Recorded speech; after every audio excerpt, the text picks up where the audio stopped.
De volta, o Conexão Famílias Atípicas com mais um capítulo interessante. Você que quer saber um pouquinho do universo interno das escolas, né? Tanto para a gente falando de mediação, a gente vai entender um pouquinho o lugar de quem está à frente das escolas. Hoje eu estou com a Valéria Franco, eu vou apresentá-la posteriormente, mas antes eu vou fazer o dever de casa. Meu nome é Milva Campos, eu tenho 1,72 m, sou branca, estou vestindo um vestido preto longo, com um casaco de linha, uns detalhezinhos muito sutis de cores. Tenho o cabelo com luzes e aí acabo tornando-me loira. Valéria Franco, seja bem-vinda. Obrigada. Sua autodescrição e depois eu falo um pouco de quem você é. Boa tarde, meu nome é Valéria Franco, sou diretora do Centro Educacional Franco Rodrigues. Eu sou uma mulher de 1,53 m, sou branca, cabelo agora está curto, que até semana passada estava comprido, cabelo curto, um castanho claro. Estou vestindo um conjunto de tailleur preto com uma blusa verde água por baixo. E óculos pretos. E óculos pretos. Elegantes. Bom, você é diretora da Escola Centro Educacional Franco Rodrigues, que fica no Lins, é advogada. Sim. Com uma atuação, uma ênfase em direito educacional. E há 20 anos atuando nas inclusões de alunos atípicos. Que trajetória bonita. E como inicia essa relação com os PCDs? Então, logo assim que a escola foi aberta, né, eu fazia parte da parte administrativa somente. Sim. E já tínhamos um aluno, João Gabriel, a gente nem esquece o nome, né? Sim, o primeiro nunca esquece. E ele veio pra gente com uma raridade neurológica, né? E ele tinha algumas complicações de movimentos e ele precisava ser inserido numa escola regular. Então ele veio de uma outra escola, que na época era da rede pública, que não conseguiam fazer inclusão, porque nessa época ninguém falava em inclusão ainda, né? Ninguém falava em inclusão. Então ele veio pra gente por volta de 6, 7 anos de idade, com bastante dificuldade psicomotora, e nós aceitamos o desafio, né, de desenvolver aquele aluno, não só a parte motora, mas também a parte pedagógica, porque as duas coisas caminham juntas. Você não consegue não fazer um trabalho que não sejam as duas coisas juntas, né? Principalmente quando a gente fala da educação infantil. Todo mundo acha que é só cortar papel, quando a gente vê que não é. É a parte mais importante do desenvolvimento pedagógico de um ser humano. Então a gente conseguiu fazer um trabalho espetacular com o João. E depois disso ele acabou que ia se mudar para a Baixada. O médico que tratava dele, né, o neurologista que faz o acompanhamento dele, falou para a mãe: você não pode se mudar, você precisa ficar próximo dessa escola, porque a gente vai interromper uma coisa muito importante. Ele só pode sair dessa escola quando ele entrar na puberdade. E aí ela ficou, mas está tentando alguns anos, né? Ficou mais uns 2 ou 3 anos conosco, e depois realmente ela teve que ir embora, teve que se mudar por conta de questões pessoais, trabalho, né? Vida, né? A vida que vão fazendo seus ciclos. Mas foi o nosso primeiro aluno especial, e que antigamente ninguém ia para uma escola particular, né, para ter um aluno. Tinham, inclusive, há muito tempo atrás, porque tinha uma familiar que ela era neurologicamente comprometida. Sim. E ela ficava a semana inteira numa escola especial. Então, há muitos anos atrás, as escolas eram especiais. Essas crianças não conviviam, né, não socializavam com uma escola regular. Elas não trocavam experiências com os neurotípicos, que é fundamental, porque são experiências de estímulo, né? Exatamente, exatamente. Agora, onde foi o desafio? Foi um desafio. E aí, como vocês driblaram esse... porque naquela época muitas coisas ainda eram desconhecidas para todos nós. Sim. E acredito que no âmbito da educação não era diferente. Uhum. Até porque a gente trazia essa questão muito para o lado da exclusão. Você escondia seu filho, né? Exatamente. E como é que vocês driblaram isso? Olha, parece que a gente já nasceu para isso mesmo, né? Porque foi de uma forma tão natural, né? Aconteceu de uma forma tão natural, porque nós somos uma escola pequena e isso facilita muito o nosso trabalho, né? Que a gente não quer número, a gente quer qualidade, a gente quer um aluno, né? Eu não quero 40 alunos numa sala.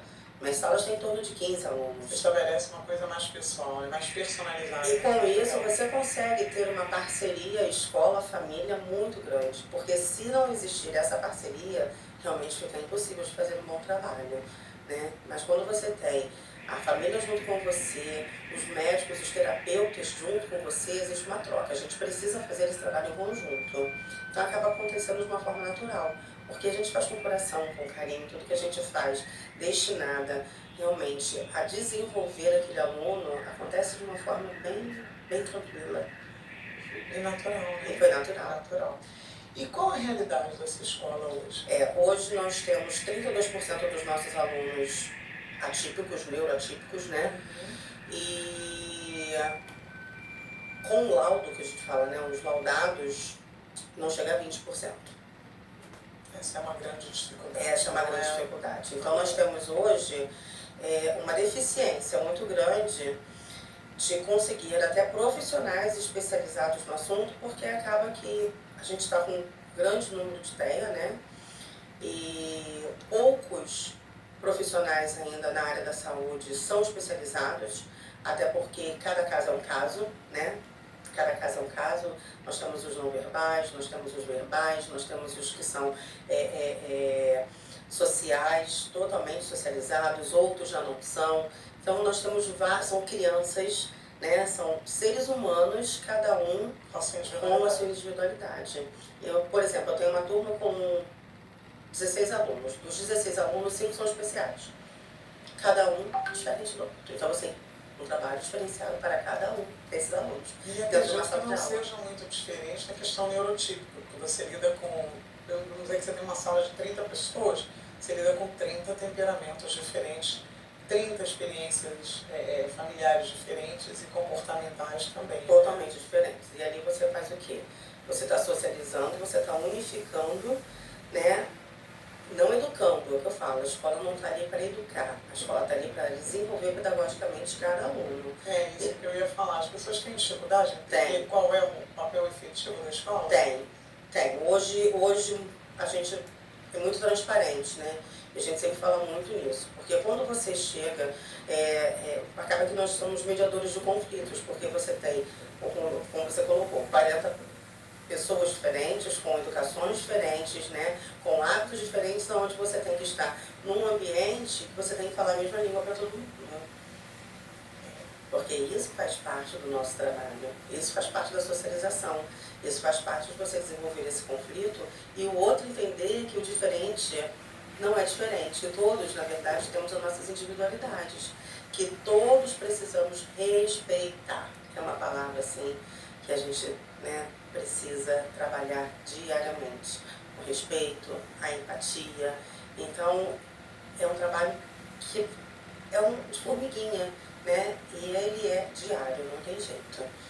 Você fica ali diariamente falando as mesmas coisas. Repetindo. Educar é repetir. É repetição, exatamente. São trabalhos repetitivos. Eu entrevistei uma jovem que está à frente de uma coordenação de um centro esportivo, né? E ela falou uma coisa interessante. Eu falei, a sua geração fala muito de empatia, por quê? Ela falou que não tem mais. E você realmente vê isso já desde criança? Como é que você vê e o que você acha que desperta isso nessa criança? Eu acho que a hoje... Criança não, né? A criança, ela nem sabe o que é isso, né? Na verdade, muitas vezes ela é levada a pensar desse jeito pelo ambiente familiar, às vezes, que ela tem. E esse é o principal propósito da educação. Esse é o principal propósito de você desenvolver pedagogicamente um aluno. Porque você não vai despertar só o saber, só a parte intelectual. Você vai, principalmente a socialização. Nós vimos o quanto as crianças vieram diferentes depois da pandemia. Eram outras crianças, né? Então a gente tem o antes, o pós e o depois da pandemia. O que você percebeu de mudança? Várias, né? Várias coisas. Você pode sinalizar assim que foram mais frequentes, mais a parte da alimentação, né? A parte da alimentação, a paciência. As crianças voltaram mais agitadas, com mais individualidades. Né? Parece que elas perderam naquele um ano que a gente ficou de escola fechada, parece que elas perderam aquela visão da socialização. Né? E aí eu, né? O que importa sou eu e a gente tem feito um trabalho de que nós somos um grupo e a gente precisa trabalhar em grupo. Tanto assim que logo que nós voltamos da pandemia, nós instituímos o socioemocional na escola. Ninguém falava ainda quase em socioemocional e nós prontamente já colocamos um trabalho socioemocional na escola com um trabalho diferenciado, né? Você tem uma psicóloga na sala? Justamente, nós temos a Marlise Coelho, que é a nossa psicóloga, ela trabalha em sala de aula uma vez por semana, né, um tempo de aula, com as crianças através de um material lúdico, né, trabalhando exatamente essa parte do desenvolvimento das habilidades socioemocionais. Então, ali você trabalha o medo, o respeito, todas as emoções, a empatia, você trabalha o bullying, é um trabalho riquíssimo.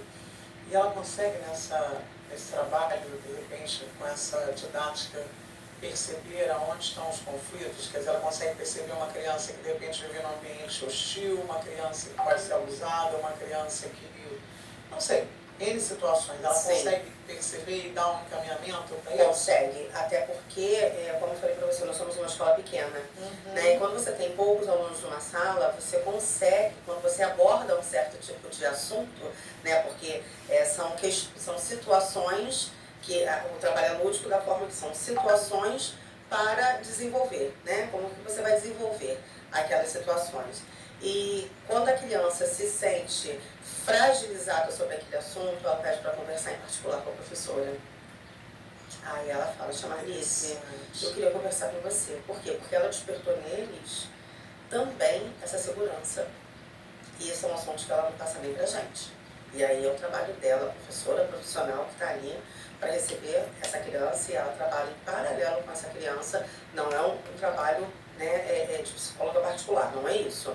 Né? Mas aí ela já sabe que abordando certos assuntos, ela sabe que vai levar aquele aluno ao estágio, talvez, emocional, que não vai ser tão agradável. Então ela já vai preparando, olha, a gente vai fazer isso, a gente vai fazer dessa forma.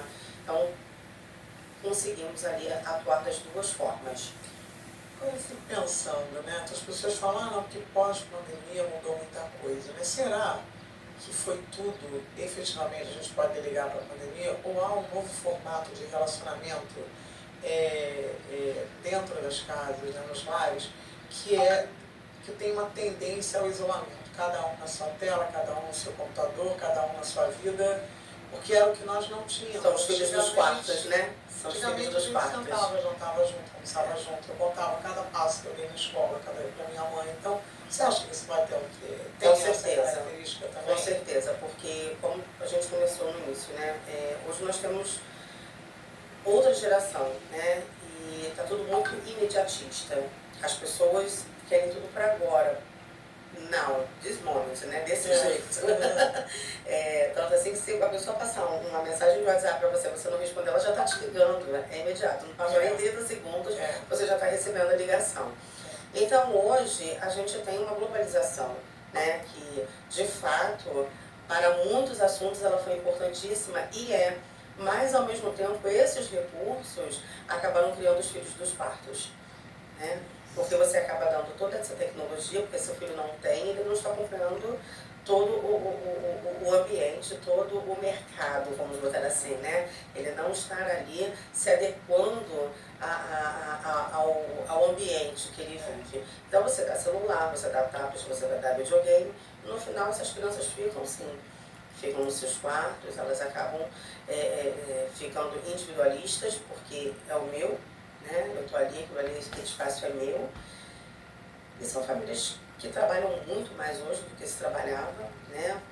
Na minha época, eu lembro que, não, gente, não sou tão velha assim não, mas na minha época, eu lembro que a maioria dos comércios fechavam no máximo às 18 horas, hoje é às 23. Né? E às vezes eu falo assim, caramba, por que não vai estar de madrugada? Porque eu só estou tendo tempo agora na rua, né? Assim, então assim, a gente acabou desenvolvendo também, né, a ansiedade, a gente acabou desenvolvendo outras emoções que não nos eram impostas há muitos anos atrás, há alguns anos atrás. E isso fez com que a gente passasse para essas crianças todas essas emoções também.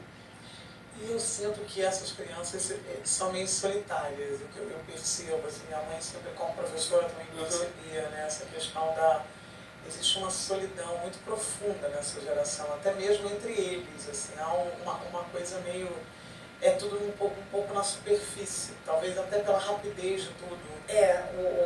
Eu acredito que por eles estarem, né, geralmente no casulo, né, Sim. no casulo, quando eles vêm para a parte da socialização, que tem todas essas pessoas diferentes daquilo que ele convive dentro do ambiente familiar dele, ou ele se adapta a essa troca, né, ou ele se retrai. E muitas vezes acaba sendo retraído, ou às vezes ele está retraído por alguma coisa que está acontecendo dentro da própria casa. E aí que a gente tem que ter essa sensibilidade, né? O profissional que tem sala de aula, o profissional socioemocional, a coordenação, a gente precisa ter essa sensibilidade de saber que o aluno já tem alguma coisa que não está legal ali naquele emocional dele. E trazer ele para a gente, né? Eu comentei com você, né, sobre a questão do crescimento do TEA, né, que na realidade todas as pesquisas apontam para esse quadro, né,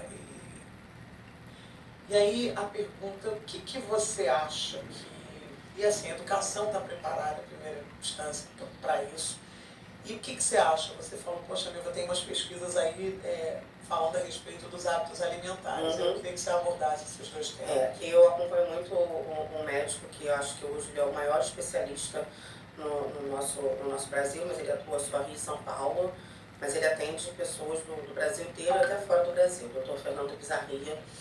E todos os congressos dele, ele acaba colocando isso pelas redes sociais, eu tento acompanhar um pouco. Segundo os estudos, né, daqui a uns 30 anos, mais ou menos, a cada 2 crianças, uma será TEA. Até 2030, que o geneticista falou para mim. Uma será TEA. E de vários níveis, né, que a gente não tem como fazer esse estudo. E o que acontece? Segundo eles, o maior problema está realmente na nossa alimentação. Questões hormonais, alimentação, porque nós hoje temos um organismo inflamado por tudo aquilo que a gente consome, né? É um aparelho que, quando não é bem tratado, né, isso reflete de várias formas. Então, o pensamento deles, né, essa corrente de pensamento, né, de estudo, mostra que a parte da alimentação é a parte que mais atinge, inclusive, a essas crianças, quando já nascidas e diagnosticadas, não fazem uma dieta alimentar. Porque para essas crianças o leite é um veneno, segundo eles, né? O leite faz muito mal porque ele inflama o cérebro. E o aluno com TEA, né, a criança com TEA, ela já tem a parte neurológica dela afetada. Então, quando você coloca alguns alimentos, afeta mais ainda, porque inflama. Inflama o seu organismo, que inflama o seu cérebro também. Ele diz isso. Eu recebi esse negócio, achei que era fake news. Não é. Fala inclusive do consumo do queijo, fala do Alzheimer, que eles estão fazendo um link aí. Glúten e a caseína, para quem tem TEA, segundo essa corrente de pensamento, né, é um péssimo alimento, porque isso inflama, e quando inflama você não consegue desenvolver as habilidades sociopedagógicas e emocionais dessa criança. Acho que o único derivado aí que é aceitável é a manteiga. Se ela sofre menos, eu não sei o que é. Qualquer coisa que tenha caseína, porque você pode tomar leite de coco. Você não pode tomar o leite que tenha caseína. O problema pode ser, mas eu vou tomar o leite que é integral ou o leite que é sem gordura. Não. E essa caseína, que eu não sei o que é? A caseína, ela é uma substância que só tem no leite. Então, no leite de vaca. Mas sempre teve isso? Sempre teve, a caseína sempre teve. E hoje se descobriu que ela é uma substância extremamente inflamatória para os organismos. Nossa, que descoberta. Outra coisa, você tem muita gente com TDAH? Tem. Porque o TEA ele nunca vem sozinho, ele sempre vem acompanhado, né? Então você tem aluno com TEA e TOD, com TEA, TDAH e TOD. Então nós temos hoje vários transtornos, essa é a realidade. E aparecerão outros. Essa é a nossa realidade. E as telas, você acha? Porque tem umas vertentes aí que falam que principalmente o TDAH, né, ele pode vir a acentuar essa tendência, porque aí falam da dopamina, falam várias questões. A criança fica um pouco mais agitada muitas vezes porque ela não consegue dormir, ela está viciada naquilo ali. Né? Mas ao mesmo tempo, em alguns casos, acalma. Mas acalma por um lado e agita do outro, porque acalma enquanto ela está assistindo. Quando você tira, a criança fica sem, e é como a gente hoje no celular, né? Quem consegue ficar sem? Você vai para uma mesa de bar hoje, uma mesa de um restaurante, um almoço em família, todo mundo está com o aparelho do lado. Isso é uma coisa... E aí a gente faz como? Né? Como é que a gente... Porque educar é difícil, mas dar bom exemplo é mais difícil do que educar. Com certeza. E hoje, dentro dessa nova realidade, né, onde tudo é um pouco proibido, né, principalmente a questão, o perfil da educação, porque na minha época, o aluno, você falava psh, e ele psh, né, fora de sala, vai para a diretoria e tal. E você, essa questão hierárquica era muito bem compreendida, e tinha essa questão do respeito. Eu sempre, na minha sala de aula, sempre vi era um caso de 40 que um era mais rebelde por uma tendência natural. Mas hoje, assim, a realidade é muito diferente. Quando eu vejo crianças, às vezes, na rua com 4 anos, colocando o dedo assim, né? Como é que é a questão hoje de lidar com esse novo perfil de aluno e a questão do limite? Você, como diretora de uma escola, o que você acha? Tanto para os neurotípicos quanto para os atípicos? É um assunto até delicado, né? Porque mas é um assunto, né? Até delicado. Porque, foi o que eu falei, educar, dar bom exemplo e dar limite são 3 coisas que a gente não consegue adequar nos dias de hoje. Como eu falei para você, está todo mundo muito imediatista, né? E com isso, você acaba colocando os seus filhos imediatistas também. E aí vem a falta do limite. Por quê? Porque ele não sabe esperar. E aí o que acontece nas salas? Como é que é esse aluno? Então, deve ser um desafio para a escola, um desafio, né? Qualquer transtorno é um desafio. Qualquer ser humano já é desafiador, na verdade. Nossa, o ser humano, né? O ser humano por si só ele já é desafiador, porque cada um tem o seu eu. Sua né? história também. Cada um tem o seu eu. Mas um trabalho, como eu falei para você, é um trabalho, né, de formiguinha. Porque ele precisa entender que ali ele tem que esperar a vez dele, por isso que a gente tem forma, por isso que a gente, na nossa escola, a gente dá canto hino toda semana. Nós temos temos a cesta cívica, toda sexta-feira a forma de cantar hino. Então eles sabem cantar o hino. Eles sabem cantar. É engraçado, os brasileiros não sabem cantar o hino, eu sei todo que eu cantava. Nós temos a cesta cívica, eu faço questão. Mas como educadora, você passa aí pelo processo de pedagogia, né? Então, esse limite, ele tem uma importância para a formação desse indivíduo, para quando ele se transformar numa pessoa adulta? Na verdade, o limite é importante em qualquer fase da nossa vida, não é? Mas se você não der o limite agora, como é que vai ser esse adolescente? Se você não começar na educação infantil, não começar num bebê, né? Começar quando é bebê, né? Dando limites, e não é só limites, porque as regras foram feitas porque ninguém quis inventar. É porque sentiu-se necessidade daquilo ali ser desenvolvido para você poder sobreviver socialmente com o grupo. Então você precisa dar limites porque existem regras. Dentro da vida existe uma fera, né? Sim, sim, então a gente precisa dar limite desde que nasce. Hoje os médicos falam, você não precisa mais amamentar de madrugada, você não acorda de madrugada para comer. Na época que eu tive meu filho mais velho, de 3 a 3 horas dava mamar para a criança. Não precisa acordar mais de madrugada? Hoje existem médicos que dizem que não precisa mais dar mamar de madrugada. Se a criança não acordou, não precisa dar mamar. Então os limites, na verdade, eles são impostos desde que a gente nasce. Tem até um escritor, um socialista, um teórico, ele diz que o ser humano sem um contrato social, ele vai virar uma anarquia, né? Mas é uma realidade. Que é o Rousseau. E o Hobbes diz que o homem é o lobo que devora o homem. Então, assim, porque a nossa natureza humana é bem complexa. Então, o limite ele é necessário em todas as fases da nossa vida, né? Em todas as fases da nossa vida. E aí, você não coloca limite em certas coisas, você vai descontar na outra. Aí vem a compulsão alimentar, né? Quando chega lá na adolescência, e quando chega na fase adulta, muitas vezes vem a compulsão por substâncias químicas. Mesmo, até a questão da droga também. Se você não conseguir gerir isso agora, na educação infantil, você vai transformar um adulto, um adolescente em um adulto com Será péssimos que é por hábitos. isso que o consumo alcoólico entre os jovens aumenta tanto? Acredito que sim, porque não é só o limite é a disciplina, né? É outra coisa que a gente precisa falar e quase ninguém fala. Disciplina. Então vamos lá, fala pra gente qual é a diferença da disciplina pro limite. O limite é quando você diz o que ele pode fazer. Olha, você pode ir até o terceiro degrau, Ok. né? Vamos colocar assim, você pode ir até o terceiro degrau. A disciplina, Então o que tem que fazer sempre, o que tem que fazer. ele tem que fazer Escovar o dente é uma disciplina. É uma disciplina, você precisa fazer todo dia. Várias vezes ao dia, após as suas refeições, né? Agora, o limite é você impor aquilo que você pode fazer até, porque o limite ele é variável, né? Então, assim, ele é variável, porque a criança que não anda, que não tem, né, vamos colocar um bebê dentro de uma cozinha, ele não sabe que o forno é quente. Quem tem que ensinar aquilo para ele é o adulto. Então, o limite dele é chegar até ali, ele não pode chegar até o forno. Mas quando ele for adulto, ele vai mexer no forno. Então, o limite, ele vai sendo dado de acordo com as fases e as necessidades de cada um, de cada grupo que você vive. E aí o pai também e a mãe precisam ter uma disciplina de repetir aquilo toda hora para o bebê. Não pode. Não pode. Não pode. Não pode. Isso aqui é um cansativo da educação, né? Não pode, não pode. É isso mesmo. É isso. É isso. E isso que cansa, porque você fica repetitivo. Então, muitas vezes você cansou de falar o não, você faz o quê? Dá uma tela para a criança que ele fica quietinho, você não precisa falar o não.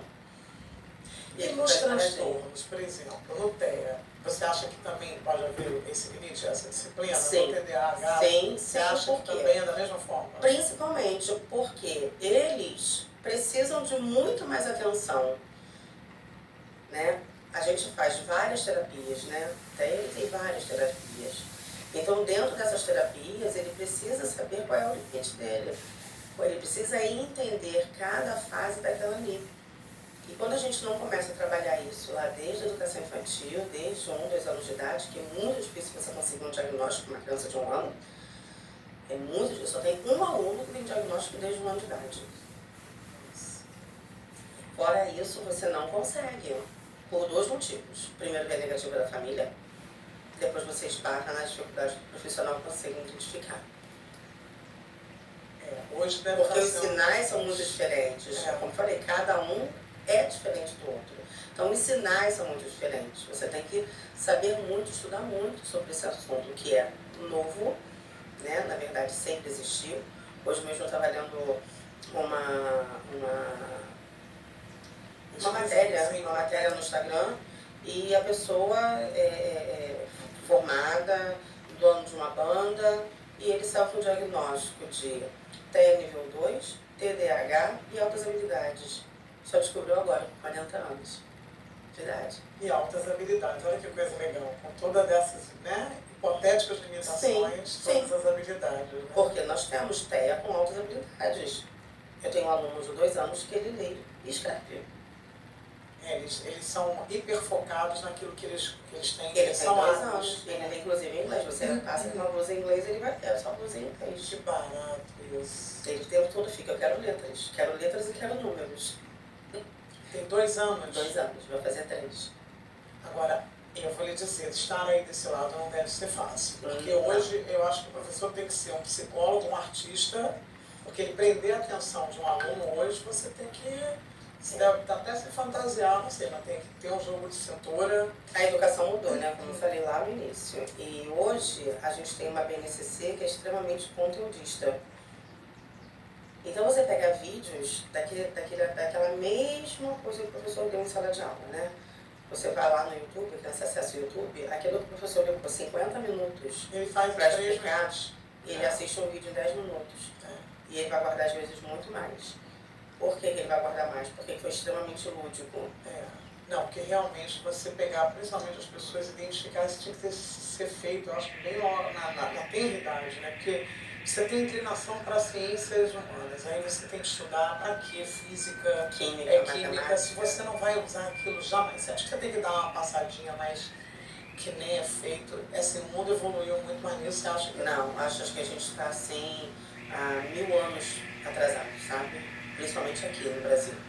Eu acredito que a gente está 1000 anos atrasado nessa questão.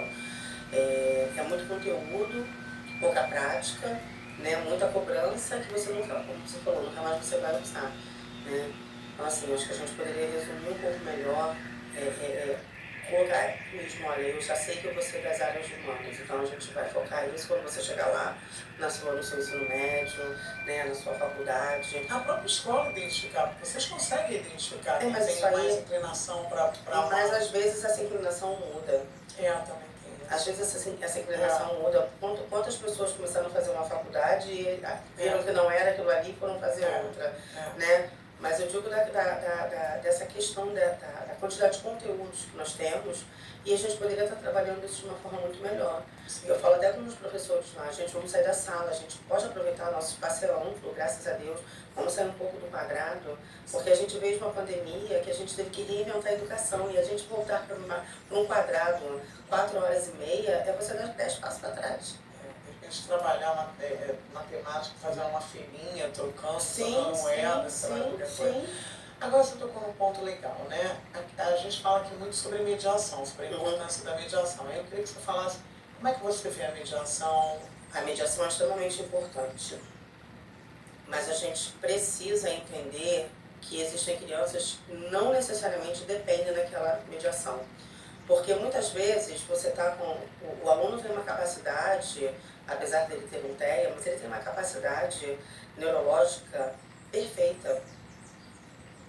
E se às vezes com o mediador, ele vai fazer o trabalho daquele aluno, né? Então o mediador está ali realmente para mediar, mas a gente não pode pensar como um aluno. Então é o que eu falo, gente, o professor, ele é a autoridade em sala de aula que melhor pode falar sobre a necessidade da mediação.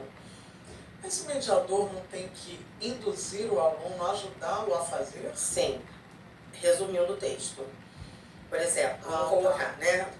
Você tem um texto de português, história, né? Que são extremamente grandes, né? Sim. Qual é a função do mediador? Resumir, dissecar e transformar e passar aquilo ali para quê? Para que a criança ela possa absorver o principal daquilo ali. Né? A gente vai estar na neurolinguística dele. O toque frasal, né? Qual é a mensagem? Exatamente. Então, por isso que a gente faz provas adaptadas para esse grupo de alunos. Então, as letras dele, a prova de aluno adaptado, ela é toda em caixa alta. Alunos especiais, todos fazem prova em caixa alta, porque é mais fácil da visualização. Chama mais atenção do que aquelas letras pequenas, né? Toda a prova de aluno adaptado em caixa alta.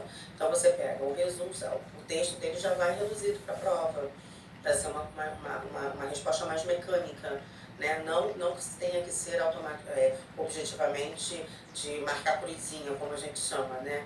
Ele pode escrever, mas tipo, não completar na frase, né? Uma parte da frase que ele tem que completar. É um trabalho diferenciado. Com exigências adaptadas. Adaptadas, exatamente. Você dá o mesmo conteúdo, só que de uma forma adaptada. E existem livros adaptados? Não, essa é a maior dificuldade que as escolas encontram hoje. Porque todo mundo fala de mediação, todo mundo fala de adaptação, o professor precisa se adaptar e ele se adapta, a gente faz trabalho diferenciado para esses alunos, né? Dentro do planejamento a gente já faz do aluno especial, já faz esse trabalho diferenciado, mas o livro não é adaptado. E aí a gente precisa cada vez mais da mediação. Porque vai ser esse mediador que vai fazer esse trabalho do livro. Mas tem alguma previsão, alguma movimentação? Então, hoje nós trabalhamos com... Hoje não, né? Há anos nós já trabalhamos com o Sistema Positivo de Ensino, né? São nossos parceiros. Sim. E a previsão é que 2025 e 2026 já tenha livros adaptados. Que bom.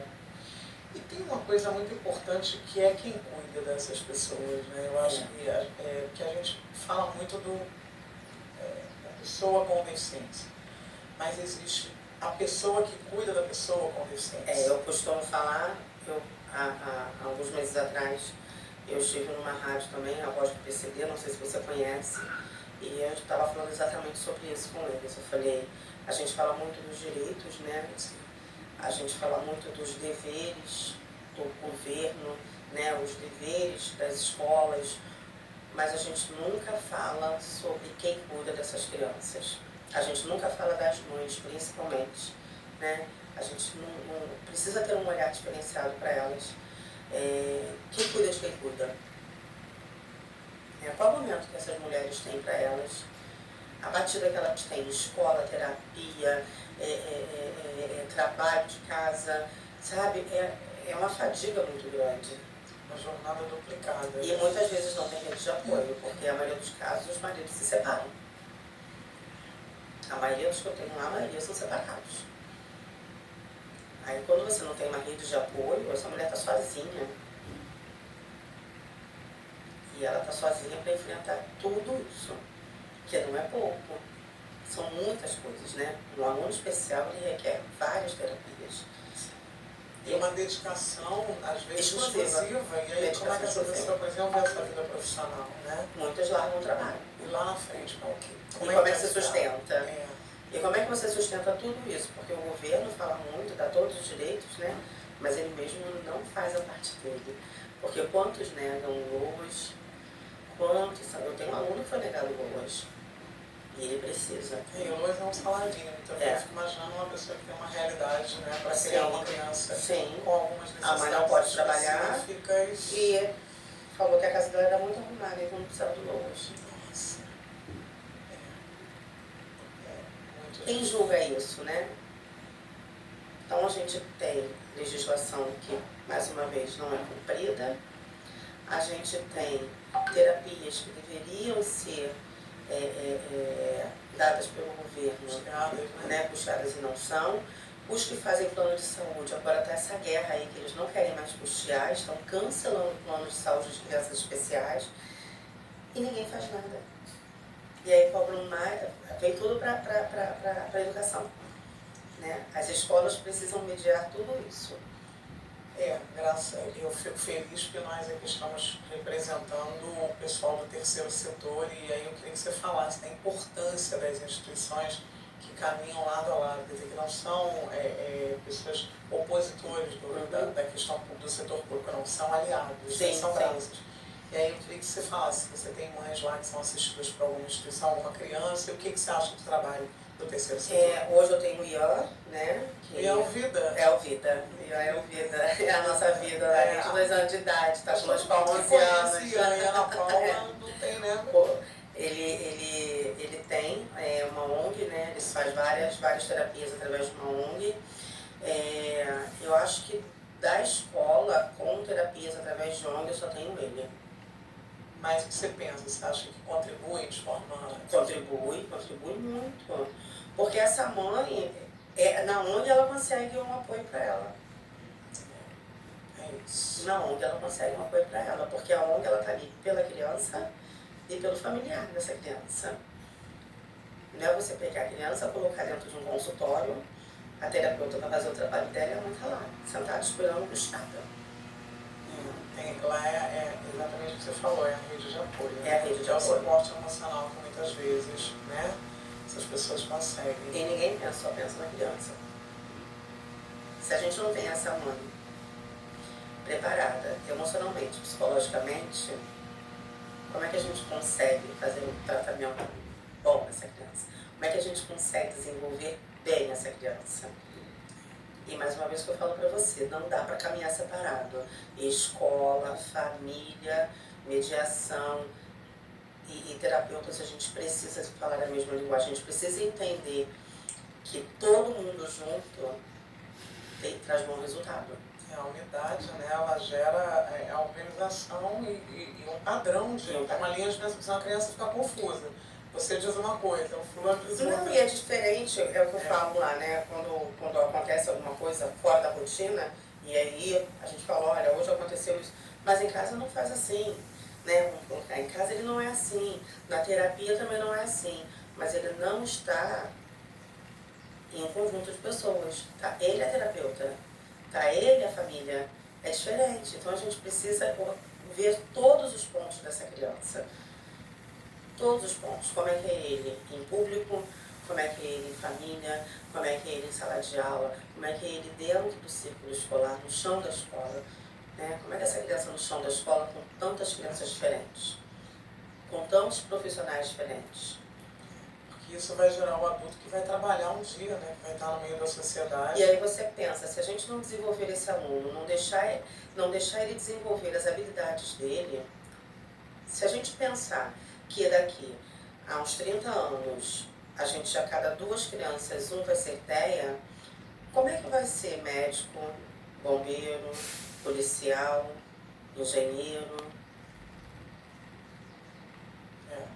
Você fala daqui a 30 anos, o médico falou daqui a 6 anos. Até 2030. Né? Então como é que vai ser isso? É o futuro. Não, mas aí se daqui a 6 anos vai ser isso, daqui a 30 eles vão estar adultos. Como é que vai ser esse adulto? Então se a gente não desenvolver essas habilidades agora, junto com terapia, com escola, com família, se a gente entender que essa criança pode superar, porque a criança ela tem um nível de superação maior do que qualquer pessoa. Ela consegue superar aqueles desafios que a gente não está ali para dar nota para aluno, né? Como todo mundo pensa, porque a gente infelizmente aqui ainda tem essa questão da nota, né? Você tem que ter um boletim. Desenvolver habilidades e aptidões. Exatamente. Você não tem que saber se ele tirou 10, mas você tem que entender que ele foi capaz de fazer aquilo ali e que na próxima ele melhorou na capacidade dele. Esse é o nosso papel na escola.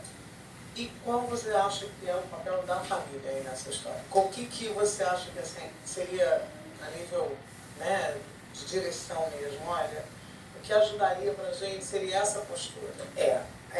Quando a gente começa a identificar que o aluno pode ter algum tipo de transtorno, e a gente convida a família para a escola e a gente passa um relatório e pede um encaminhamento para um profissional competente.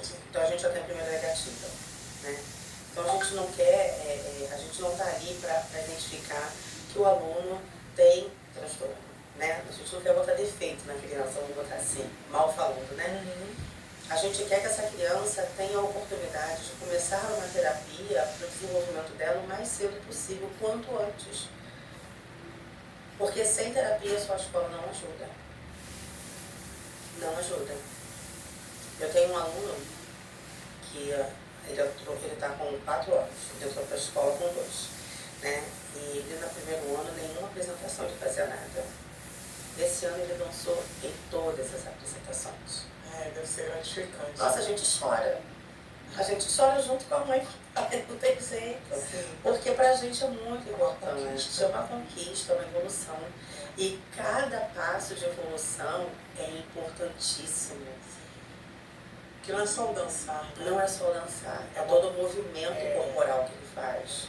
E interno também. Sim, Conduz ele até ter a coragem de movimentar. E diante de um público, né? Na festa junina a gente tinha um público lá de 150 pessoas olhando para aquelas crianças, aí como é que fica? A gente às vezes, a gente adulto trava, né? A gente adulto trava, então quando você vê aquelas crianças lindas, sorridentes, fazendo o melhor que elas puderam, nossa, é gratificante demais, gente. E a participação dos pais nessas ocasiões são importantes? Não, e eu tenho um público bem participativo. Eu tenho um público bem participativo nesse aspecto aí. A gente é bem festeiro e eles gostam de festa também. Eu queria que você falasse alguma coisa, é tanta coisa, mas o tempo é curto, né? E os temas são tão profundos. Eu queria que você falasse alguma coisa para aquela pessoa que hoje está aí dentro de uma possibilidade de algum tipo de sei lá, Tratamento. de tratamento, de diagnóstico, que talvez não seja o ideal, né? Porque, para a pessoa, né? Porque a gente não sabe. Sim. Às vezes aquilo que a gente pensa que é ideal nem sempre Nem é, sempre é e às vezes aquilo que a gente acha que pode ser um transtorno na vida pode ser uma coisa que, Sim. sei lá, vem te dar muitas gratificações de outras formas. Fala para essas pessoas aí o que você acha. Nilva, eu sempre falo que todos os seres humanos são diferentes e especiais, né? Mas se você teve essa bênção, né, de cuidar de uma criança que é mais especial do que qualquer especial, faça tudo o que puder por ela, sabe? Porque são anjos em nossas vidas, né? faz terapia, corre atrás do laudo, procura os melhores profissionais que você tiver, briga com o governo, né? Vai lá e briga porque é direito seu, né? Vai na defensoria pública, faz o que tiver que fazer, procura as ONGs, procure pessoas, né, como vocês, procure pessoas que estão aqui hoje para dar respaldo para todo mundo, mas não desista dessas crianças, porque eles trazem assim um coração enorme.